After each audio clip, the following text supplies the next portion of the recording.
Media Malaysia My News Hub tuding Erick Thohir dalang utama dibalik sanksi FIFA ke VSM.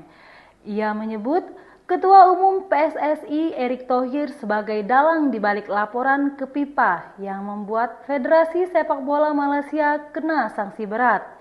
Ya, FIFA menjatuhkan larangan bermain selama 12 bulan untuk para pemain, denda besar untuk federasi, bahkan membatalkan beberapa hasil pertandingan. Malaysia membantah dan membawa kasus ini ke CAS yang sementara menangguhkan sanksi.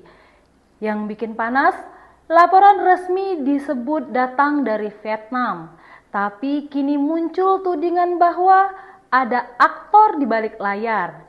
Namun, hingga kini belum ada pernyataan resmi dari PSSI maupun FIFA soal tudingan tersebut. Drama pun belum selesai. Semua mata kini tertuju pada putusan akhir CAS akhir Februari nanti.